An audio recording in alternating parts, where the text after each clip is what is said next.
नमस्कार दर्शक बंधु मु राजेश आपन को स्वागत करुच्ची मोर आज आउ एक नूतन वीडियो रे। तो दर्शक बंधु आज वीडियोटा जमीक कि पीएम आवास योजना को लेकिन जमीक कि आपण मैंने पीएम आवास योजना आवेदन कर सारी कि आपण मैंने पीएम आवास योजना आवेदन करने को चाहूँगी तो जमीक कि आपण गोटे खुशी खबर जमीक कि पूर्व राज्य सरकार 13टी शर्त रखी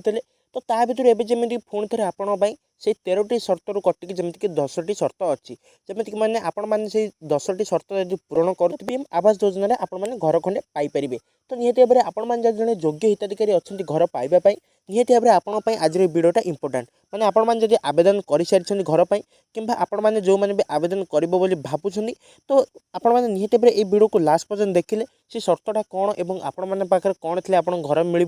से शर्त सब कौन 10टी शर्त कौन अच्छी आगुरी जो 13टी शर्त था से कौन था तो संपूर्ण डिटेल्स आपको आज वीडियो माध्यम प्रोवाइड करने जाऊँगी निहती भाव में आप वीडियो को लास्ट पर्यटन देखिए तो बुझीपारे एवं आसते वीडियो को स्टार्ट करवा ता पूर्व आपण आम चैनल नुआ कर विजिट कर आम चैनल को सब्सक्राइब कर वीडियो को लाइक कर दिंतु पाखे तो बेल आइकन को क्लिक करके ऑल सेट कर दिंतु। दर्शक बंधु जमीन कि प्रधानमंत्री आवास योजना ग्रामीण सहित एक आश्वस्ति खबर सामना को आसी जमीन कि सरकार योग्यता शर्तावली परिवर्तन करिथिबारु एबे अधिक लोक एही योजनार लाभ उठाई पारिबे। तेबे पूर्व एही योजनार आवेदन करने 13टी शर्त पूरण करने जरूरी थिला एबे एही संख्या को 10 को ह्रास करा जायछि। ता सहित यार अर्थ होउछि एबे 13टी बदल में 10टी शर्त पूरण करने पड़ो जो मासिक आय सीमा अंतर्भुक्त रही। तो दर्शक बंधु जमी गोटे कथा मुझे कही रोचे आगुरी जमीक कि आपन को मुझे आसुली जदि आपण मैंने जमीक 15,000 टଙ୍କା इनकम करुवे तो आपण मैंने घर पर एलिजिबल हो पारे तो सहीटा ए 10,000 टଙ୍କା पलि आसी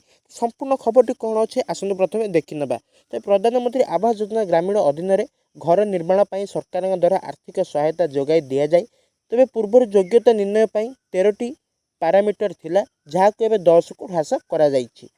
तो पूर्व मासिक आय सीमा जमीक 10,000 टଙ୍କା थिला ताकू जमीक 15,000 टଙ୍କା को वृद्धि करा जायछि।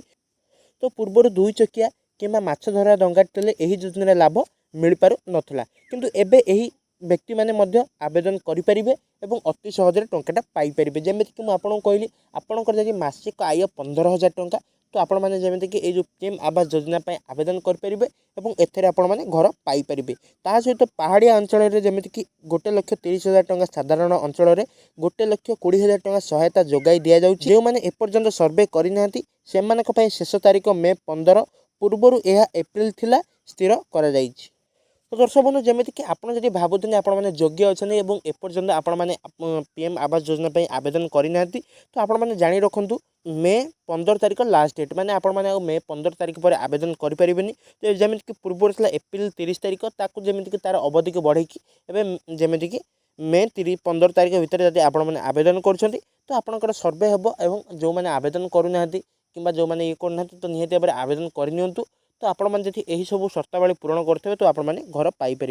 ता सहित जो पूर्व 13टी शर्त मध्य यही 3टी शर्त को हटाई दि जाए 3टी शर्त कौन आसतु सहीटा भी देखी नेगा। जदि आपण पाखे स्कूटर बाइक किंबा डंगा अच्छी तेबे आपण मध्य एबे योग्य तेबे गैस चूल्हा रखा और अयोग्यतार कारण नुहे एबे विद्युत संजोग नथिबा मध्य एक बाध्यतामूलक शर्त नुहे। ता सहित जो 3टी शर्त कहली जदि यही 3टी शर्त आगुरी जमीक कि थे आपण मैंने घरटा पाइबा अयोग्य थे किंतु एबे जदि आपण पाखे स्कूटर बाइक माछ धरा डंगा अच्छी तो आपण मैंने व्यस्त हुए आपण भी यही योजन सामिल हो पारे। ता सहित एबे जो 10टी शर्त आपन को पूरण करने को पड़ो से 10टी शर्त आपण मैंने पूरण कले ही जमीक आपन को टंकाटा मिल पार। जदि आपण मैंने से 10टी शर्त पूरण करना तो आपन को टंकाटा मिलबनी तो निहती भाव से 10टी शर्त कौन आसतु सहीटा भी देखी ना। तो प्रथम है महिला मुख्य परिवार द्वितीय है परिवार कौन प्राप्त वयस्क जमीक कि 16 ରୁ 59 बयस सदस्य नहांती कौन साक्षर सदस्य बयस 25 ରୁ अधिक होगा उचित नुहे। परिवार जड़े दिव्यांग सदस्य किंबा वयस्क व्यक्ति रहिबा तेबे केवल साधारण श्रमिक उपर निर्भर करुवा भूमिहीन परिवार तेबे बासहीन परिवार किंबा केवल गोटे कोठरी रोहुवा परिवार तेबे एसएचजी माने एसएचजी किंबा संख्यालघु संप्रदाय परिवार तेबे शौचालय नहीं शिक्षा किंबा नियुक्ति अभाव अन्य सामाजिक आर्थिक आवश्यकता। दर्शक बंधु यही जो 10टा मुझे कहली जदि आपण पाखे यही 10टी शर्त जमीक कि थी तो आपण मैंने पैसाटा पाइपर। जमीक कि आपण परिवार जो मेन है गोटे जड़े महिला निहती रहा दरकार तो तांकरी ना ही आपण मैंने आवेदन कले जमीक कि आपणकर आवेदनटा शीघ्र जमीक कि भेरिफिकेसन हम तो पुरुषों ना भी हम किंतु आपण मैंने महिला ना करुँच तो आपणकर जमीक आवेदन पत्रटा द्वारा आपण डॉक्यूमेंटा जमीक शीघ्र वेरिफिकेशन हेबो। तो ठीक अच्छे आपण मैंने जानले आपको कौ 10टा शर्त पूरण करने पड़ो और आगर जो 13टी शर्त कौन था तो संपूर्ण भाव में मुझे आज भिडियो बुझेदेली। जदि आपने भावुं आप जन योग्य हिताधिकारी अच्छा एपर्यंत भी आवेदन करना तो निहती भाव में आपने जमीक मे 15 तारीख पूर्व आवेदन करनी आवेदन कले ही आपको जमीक टंकाटा मिल। तो ठीक अच्छे आज भी अपडेट देखा नेक्स्ट वीडियो। धन्यवाद।